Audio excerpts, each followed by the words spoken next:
Our congressman today is Mike Quigley, who was a former Cook County commissioner, but elected to Congress in 2009 to represent Illinois' 5th district. I think we have some people from 44th Ward here, don't we?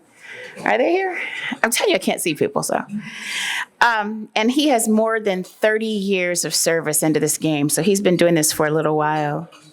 The congressman serves on the House Committee Appropriations, where he's chair of the Subcommittee on Financial Services and General Government. He also serves on the influential House Permanent Select Committee on Intelligence, where he oversees intelligence community and works to ensure the protection of both the U.S. and foreign adversaries, and as we are seeing in Ukraine right now, other nations from threats from their own democratic institutions. Congressman Quigley is co-chair of the Congressional Ukraine Caucus, where he works to support Ukrainian-American relationships and advises the administration on best practices in protecting Ukrainian sovereignty. The Illinois 5th District is home to a very thriving Ukrainian-American community. Do we have any folks from 5th District from Ukraine here? There's somebody over there. Thank you for being here today. He has built a strong bond with this community and is heavily involved in Chicago. I could go on, but there's so much to talk about with Congressman. I think you want to hear less of me and probably more of him as he comes to talk to us about Ukraine. Congressman, we welcome you and thank you for being here.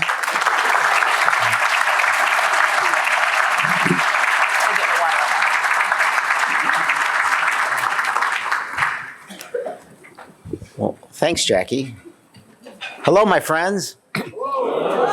It really is good to see people in person, right? That 2.5 years kind of sucked.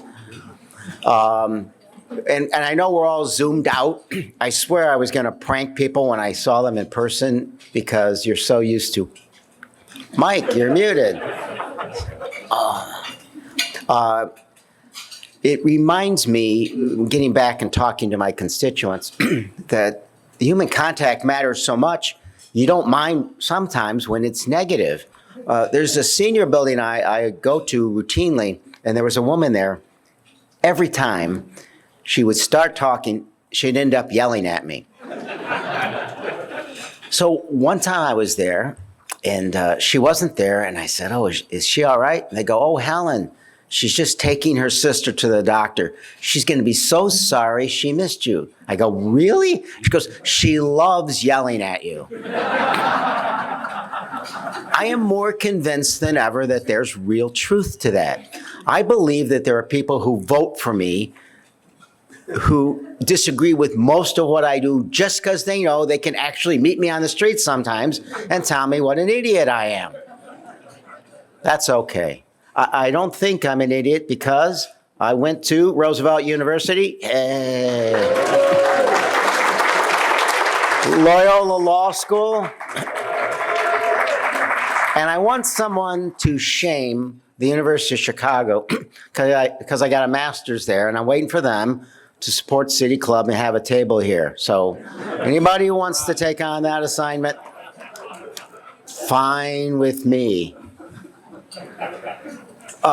First, I know we recognize the electeds, but you know, one of the reasons it's good to be home is you can't get as good a food in D.C. It's getting there, but you can't get Ann Sather's cinnamon rolls, can you? That's right. And look, I know there's a lot of reasons we should be down. For me, over the last weekend, Chicago took a big hit. We lost Dinkle's Bakery. But we still have Tom, we still have Superdog, we still have some of our great friends eating with our hosts today. So I miss that as well. It's good to be with you. It'd be nice if it wasn't under such extraordinary, difficult circumstances, seemingly, one crisis following another. But I do want to recognize my amazing local staff here. I see Isabella and Charlie and Mark. And I tell folks, I started in this business, as our friend Mr. Houlihan will say, working for Bernie Hansen. And I worked there and taught John Borovica how to follow in those footsteps. But here's the beauty of that. What Chicago aldermen know is what I'd like to think I haven't forgotten. No policy matters if it doesn't work at the street level. on the block level, on one-on-one level. So I have an amazing district office that focuses on that. And here's a tip. Look at your passports. We have a lot of calls from folks who, honest to God, went to the airport, the staff will tell you, and if your passport expires within 6 months, you're not getting on that plane. So my staff loves it when you call them.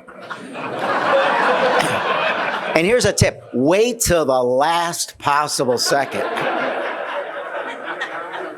So, because I imagine I'm in D.C. and I call Erica Reardon and I go, this is a good friend and they need to be on the plane. Can they get an interview? I just hear their heads exploding in the district office. Look at your passport.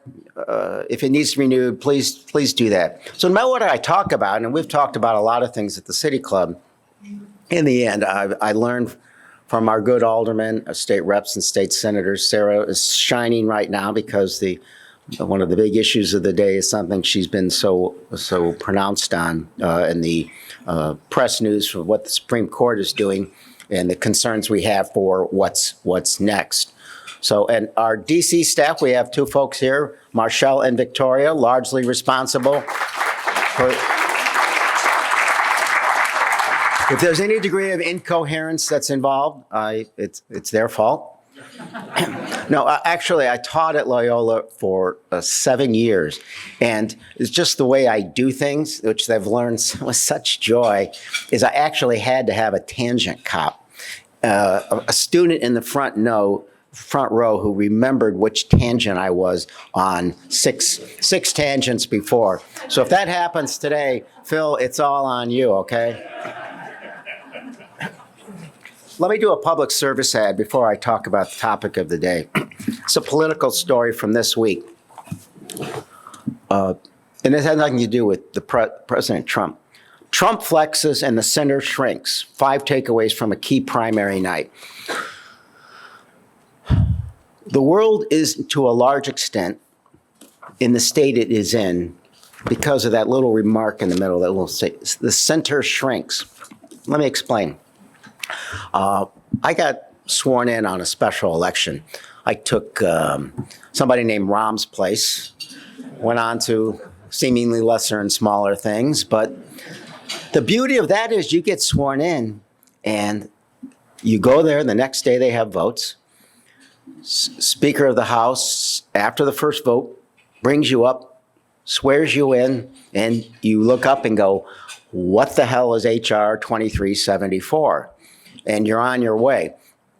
But former senator and congressman Mark Kirk came up to me. He says, you're going to get a lot of advice. He says, but the fact of the matter is, everything that gets done here gets done in the middle through some sort of compromise. And Bobby Rush added, he goes, yeah, but in D.C., compromise means doing it the other guy's way. This is a problem. This extraordinary polarization that we're witnessing makes these difficult challenges we're having all the more seemingly impossible. You know, for the record, we got the 2 reservoirs done in this region because the MWRD did a great job lobbying me, and I reached a compromise with Speaker Boehner. And we passed a spending bill that had a lot of things in there that you would hate. But that was sort of the nature of compromise. And we're moving farther away. If I don't have dance partners to work with, the fact that in the next Congress, I'm going to be the chairman, knock on wood, or the ranking member of Transportation, Housing, Urban Development, right? I'm going to be the person who writes the funding for transportation and housing, urban development, which is what you need. I got the go-ahead from Kirk on this. But if I don't have dance partners, this doesn't work. In the end, the Senate is forever a divided government, and we face that real possibility.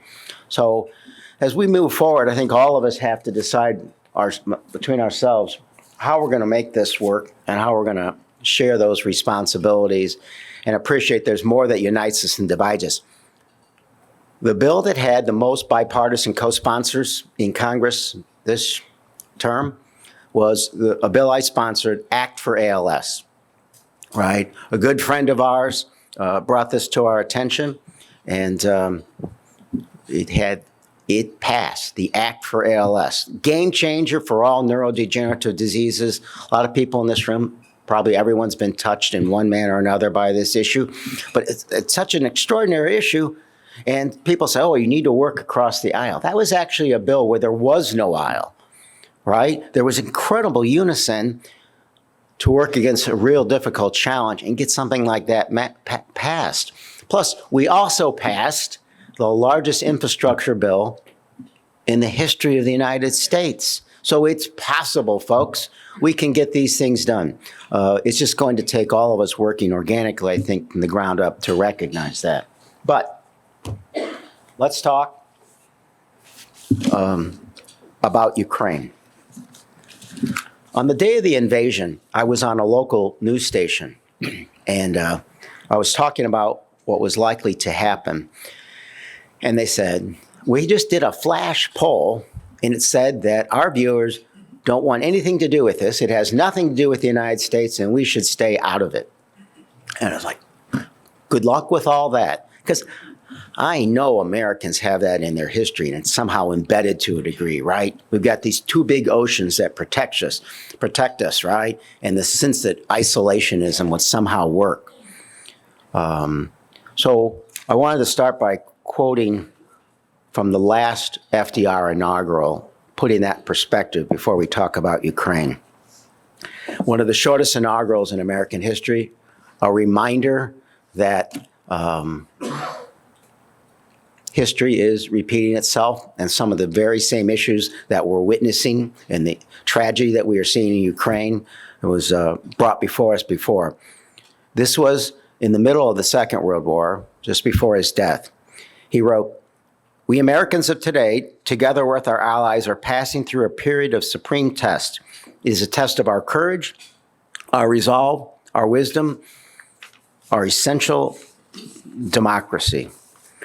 We have learned that we cannot live alone, at peace, that our own well-being is dependent on the well-being of other nations far away. We have learned the simple truth that Emerson said, that the only way to have a friend is to be one. We can have no lasting peace if we approach it with suspicion, mistrust, or fear." Speaker Pelosi just came back from Ukraine, and she said, "Whatever you need to get to ultimate victory." That is a long way from the day of the first day of the invasion, right? The Ukrainians were going to lose in 3 days, 4 days. You remember this? We were funding an insurgency.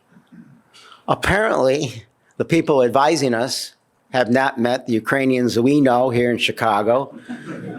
They weren't in Kyiv right after the Maidan to see people digging up bricks from cobblestone walkways to fight back for the freedoms. They didn't, and those Ukrainians who voted again and again for their independence and their freedom, and now are fighting. And my colleagues in the Rada, there are members of the Rada who are fighting on the very front lines against the Russians. So as many as you know, I recently led a delegation to Slovakia, Romania, and Poland. And it's interesting because I've been to Germany. I visited our troops there. I've been to Poland in the past, talking with our troops. And then I was with the 82nd Airborne in Rzeszów. I've learned to pronounce that almost in Poland to watch. Purpose of my leading the delegation of 4 of the members of Intel was to see how the humanitarian aid was working, the military assistance was going through, and the migration of refugees was taking place.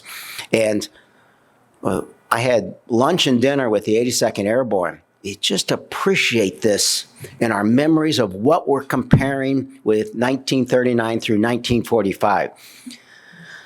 They said compared to being in Germany, they are welcomed as saviors in Poland. They come onto the street and the Poles love them. And that was my overwhelming response from this trip, an incredible sense of gratitude to the United States of America that harkens back to our relatives, right, who gave their last full measure of devotion to beat back the very threat that we face today.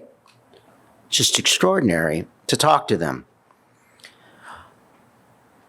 There were also takeaways. They want stricter sanctions, particularly on banks and oil.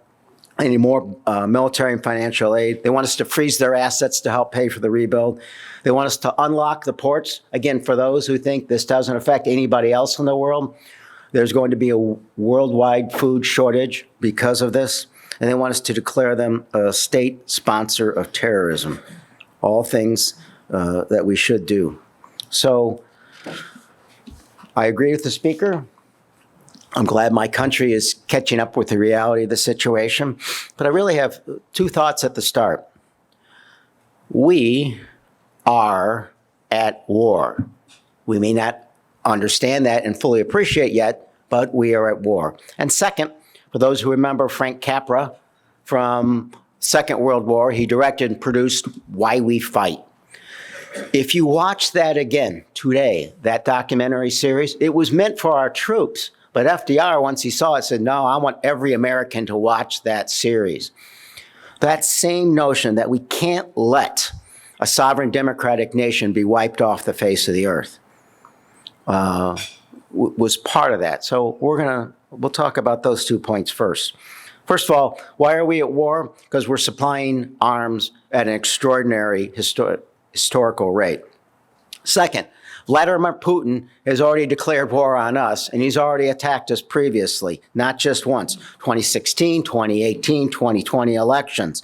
Second, the cyber attacks that have taken place against this country were either him directly involved or being allowing them to take place out of his country. SolarWinds, the largest hack on our country, the ransomware that happened, including Colonial Pipeline, are all things that he's already done. And Russia has been threatening the supply lines, but recently they have actually begun to attack them.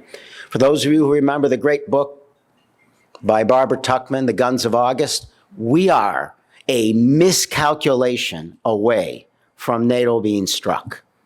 And as an aside, I have a problem with us saying, we're going to help Ukraine, but we're not going to go beyond a certain point, right? But if it's NATO, we're going to fight for every inch of NATO. Okay, hasn't Ukraine earned the right to be defended in the same manner? Isn't their fight exactly why NATO was formed? And haven't they shown with that resolve the spirit and the purpose of a unified front of protecting against this sort of totalitarian attack? Putin has put his forces on higher alert. And there hasn't been a notion yet that they have gone beyond that. But as General Barrier said, we have to take Putin at his word. He also shelled a nuclear power plant and refused to let the Ukrainians put the fire out. We're all aware of what took place at Chernobyl and the devastation that took place for a lifetime in that area. That was a one-unit nuclear power plant. The attack, the indiscriminate shelling, a 6-unit nuclear power plant. The first time Zelensky spoke to us via video Zoom to the members of the House, that was what he pointed out. He could have taken out Europe.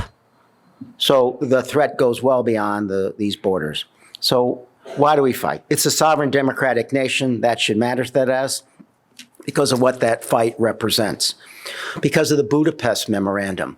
Let's not forget, we promised this a long time ago. In the fall of the Soviet Union, the third highest country with nuclear arms was Ukraine. And they agreed to give those weapons up.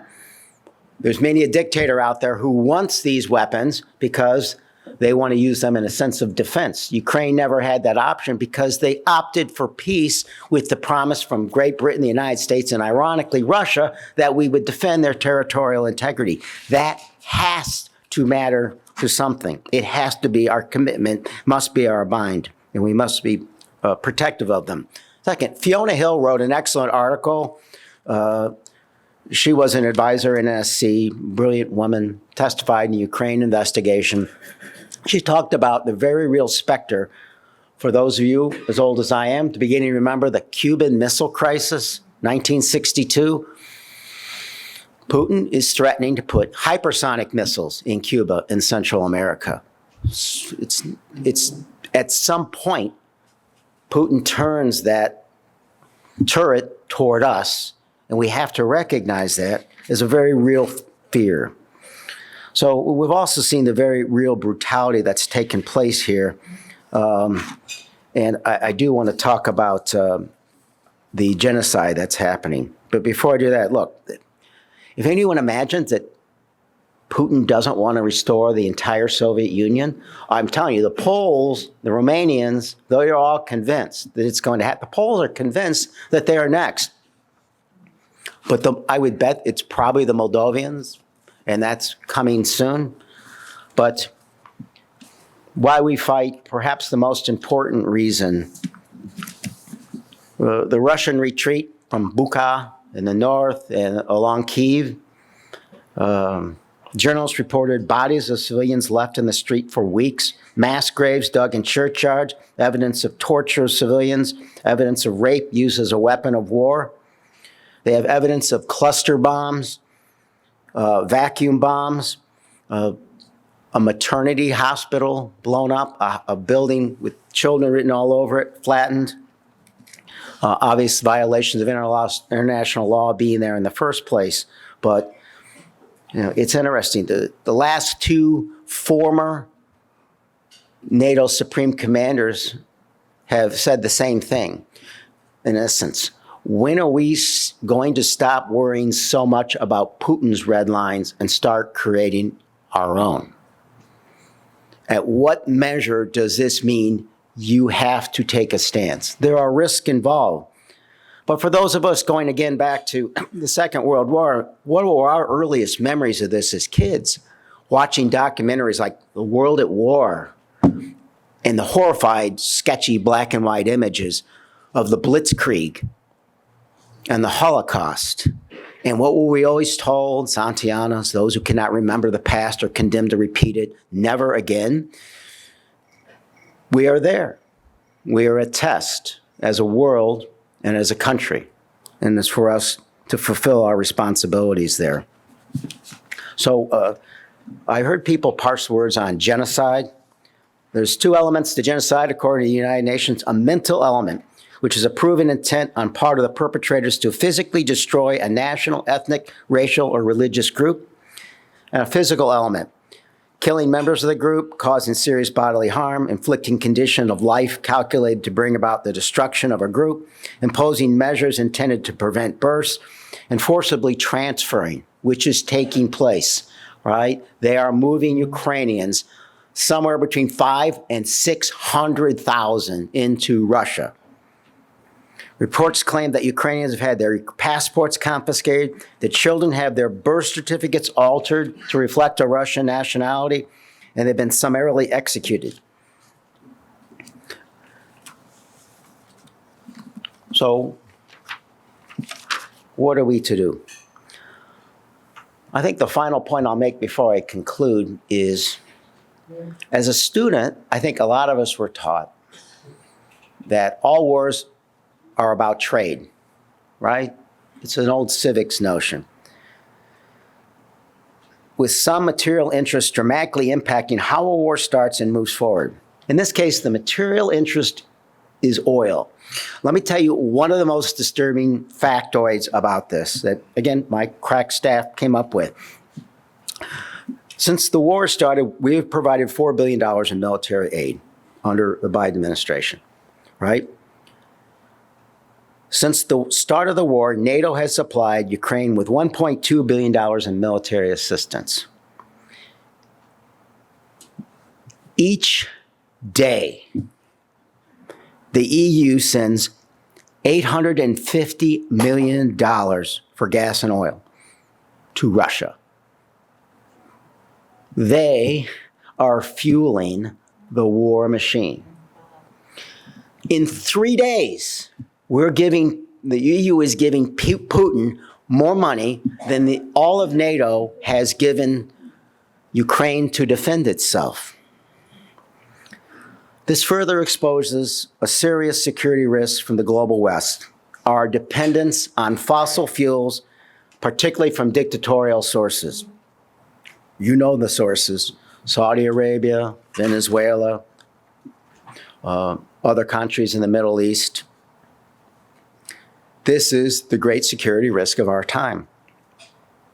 This changeover has to happen rapidly. Apparently, climate change wasn't enough to convince anyone of this, so hopefully this war will shine a light on this. Now, Secretary Austin said our efforts to deal with this conflict need to happen at the speed of war. Put another way, we need to shift the EU's dependence on this away from Putin at a greater speed than war, because we're financing in the opposite direction. And the U.S. needs to play a role, a pretty pronounced role, as with our allies. Now, the good news is the EU announced this week they will phase out the import of Russian crude oil within 6 months and will stop the flow of refined oil by the end of the year. That's great news. But you understand that's going to still mean billions more flowing into the Russian economy while we're still trying to sanction them back to the Stone Age. So we're obviously working at cross purposes here. Here in the United States, we have to get gas and oil companies to dramatically increase their production. They tell us that their primary concern is their shareholders. Okay, watch CNN, MSNBC, Fox for a couple hours and watch babies be pulled out of rubble, and don't tell me that you have a greater responsibility someplace else in the world. So, we got a short-term way to deal with this and a long-term way to deal with this. But the oath into it. We need to enhance production pretty dramatically here. But long-term, to save our planet and to keep ourselves so much safer, we need to shift away from our dependence. So, someone asked me on the news the other day, is Ukraine winning? I said, winning? Let's define our terms here, folks.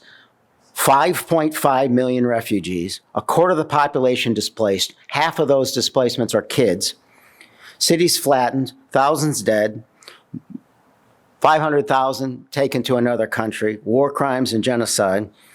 I don't think the Russians can win in the terms that they thought, certainly at the beginning, where this was going to be a 4-day war. They were going to be greeted as liberators. This, and best with them, was going to be a battle of insurgency. But I suppose now, if you were going to wager on this, it would be some sort of standoff where they hold territories, greater territories than they did in the East, and that simply can't be allowed to happen. So I don't know that you can say that Ukraine, they're winning expectations, they're winning versus all the odds. But let's ask ourselves, what would victory look like? So,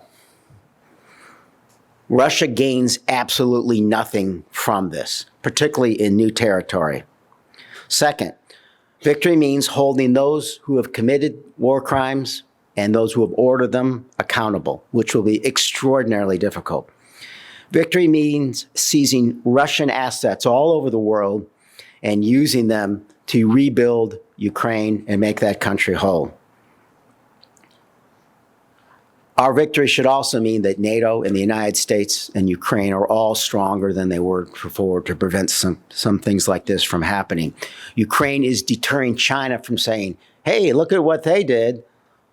Let's act on Taiwan. But if there's any light that comes from this, I might have seen it on this trip. We've seen refugees principally from Syria and in Afghanistan, and we've seen the refugee camps, we've seen the tents. Poland has accepted 2.5 million refugees. When you're there and they're in the German train stations, they're greeting them, they're giving them baby strollers, and they're taking them into their homes, right? It's just extraordinary. But I'd like to think that victory means that we all start to look at this in a different light. And we aren't just concerned about Ukrainians because maybe they look more like me. And we're just as concerned about refugees from Afghanistan, from Ethiopia, from Yemen. The list goes on in the horrors of war.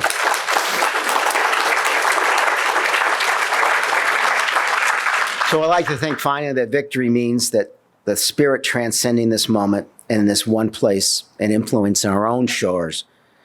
If we can remember who we are as a country and begin to open our doors to people from all walks of life, from all terrors of the world, may we do this together. Thank you very much.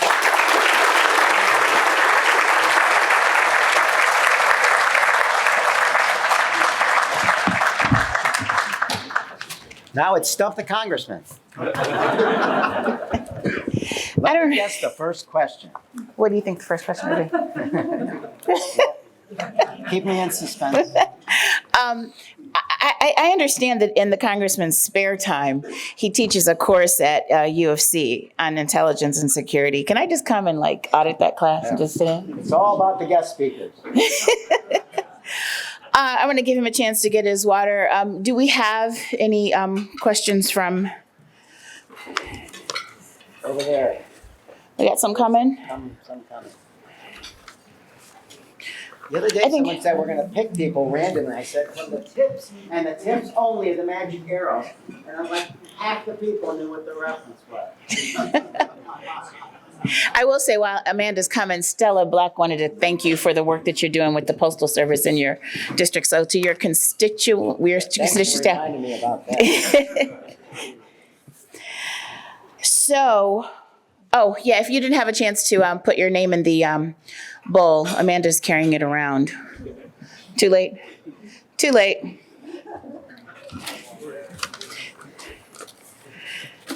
So if you just saw Lawrence hand in a question and it's on top, it is because he's one of my faves. So, question from Lawrence himself, the Civic Federation. Here it comes. Thank you, Congressman Quigley, for being here and for your service. Is there anything you can share on Chicago's violence and policy and police challenges? Sorry. Let me move out of your way. Okay. Well, look, let me just talk from the role I have right now.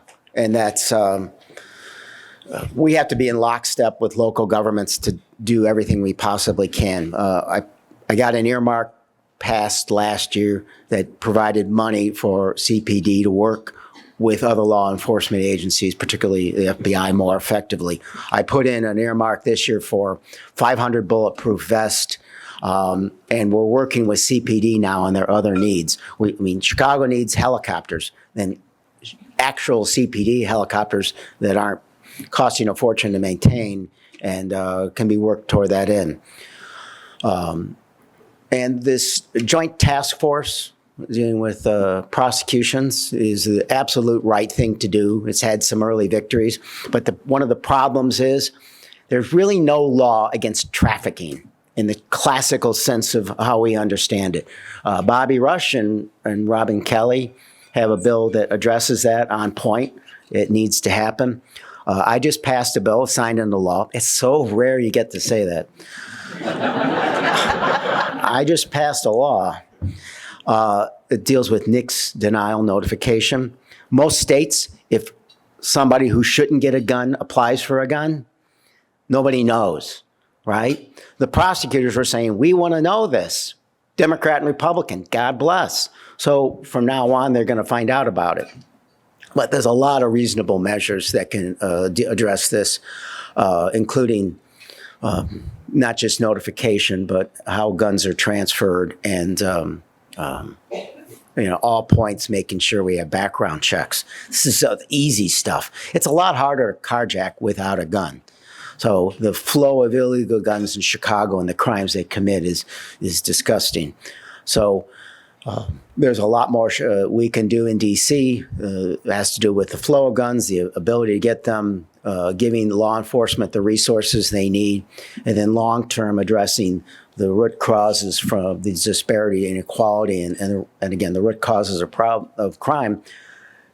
We've got to be all in. And obviously, this is a long time overdue.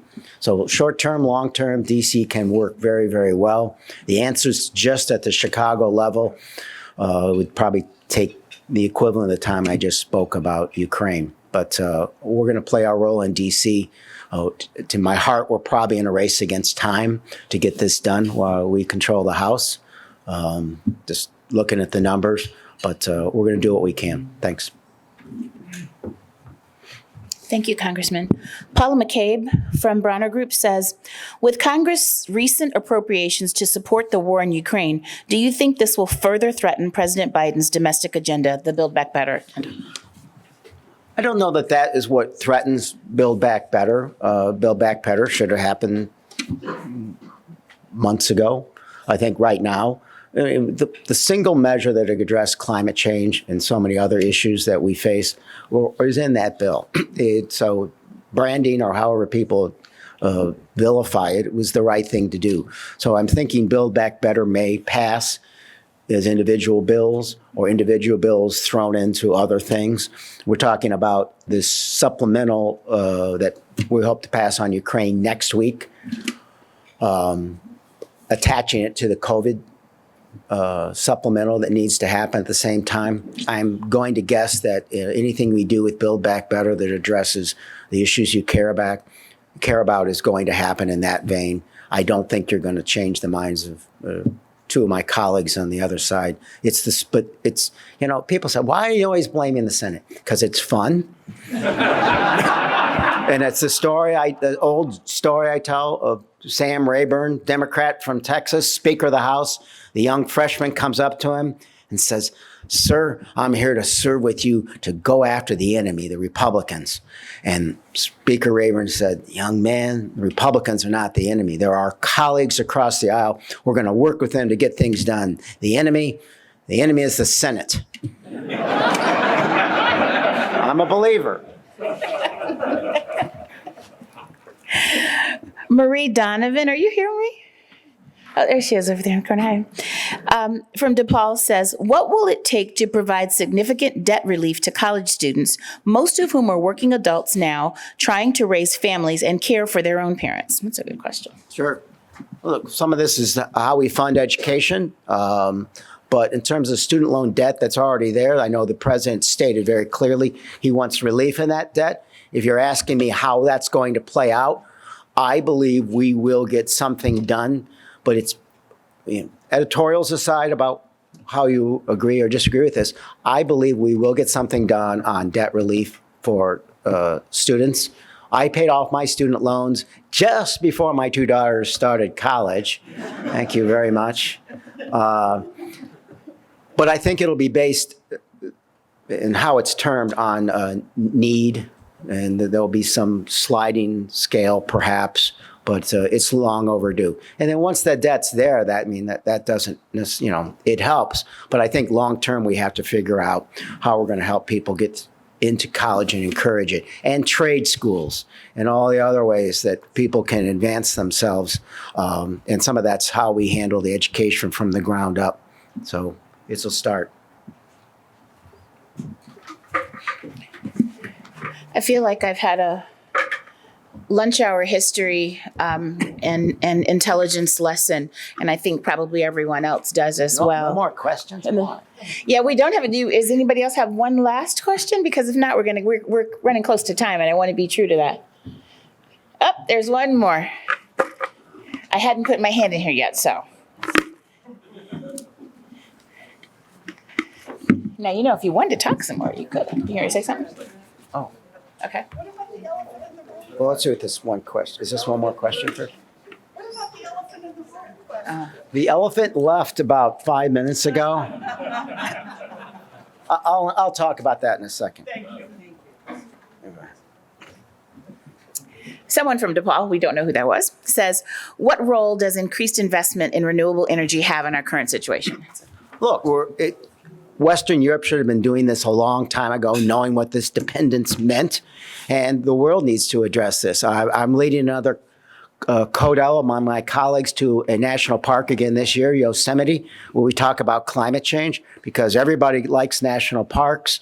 But, you know, the first one I did, I was at the headwaters of the Colorado, talking about the difference in 1 to 2 degrees of temperature and what that meant for retention and water in the Colorado River.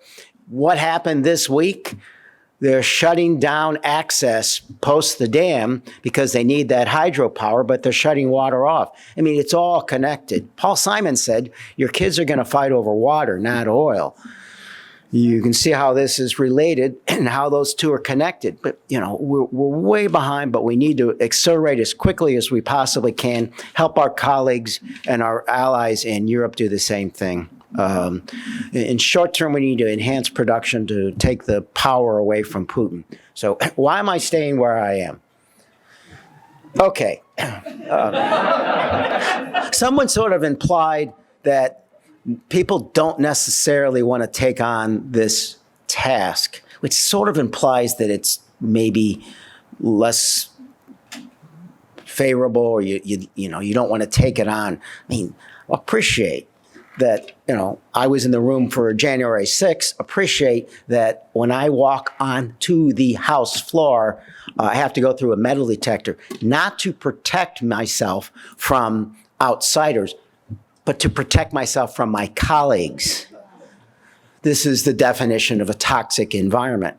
So I would say there are challenges at the state, local, and national level that are all extraordinary. So it's a two-pronged decision if you want to do something new. That first one, are you willing to give up what you're currently doing? In the middle of a potential world war, serving on intel and appropriations, playing a big role in that, it's tougher to walk away. And the fact that we may lose the House, some people say, oh, that's why you should go. It's all the more reason why you may want to do something. You know, it was my 10 years on the county board, people said, you're better in the minority, Mike, which my wife believes is some sort of personality problem.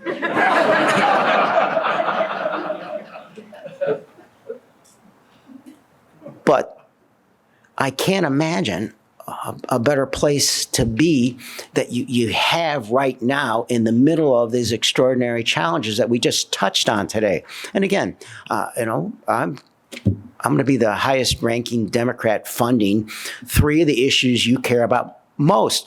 The transportation housing you get, but the UD is urban development. I've already told my colleagues when we do earmarks, UD is whatever the hell they think it is, right? I'm not going to tell somebody who wants to build a fire station or a police station or a library that doesn't fit the requirements. You look at our earmarks and our earmark request, it spans the globe in Chicago of everything that we need to get done. So that's exciting. It's tough because I know the challenges that are out there, and I love my city, and I understand what's taking place. But in the end, it's a personal decision, and it's almost a full-time job. Hint, Cam, this could be tough, contemplating this and talking to folks about this while you're working 60, 70 hours a week and all the other things. So it's not, oh, I don't want to take that on. It's tough to give up what I'm doing and try to do all those things. Because I'd like to think I could do almost as much there as I can. And I've got amazing friends in this room that I can work with toward that end. And God love them. Thank you all. God bless.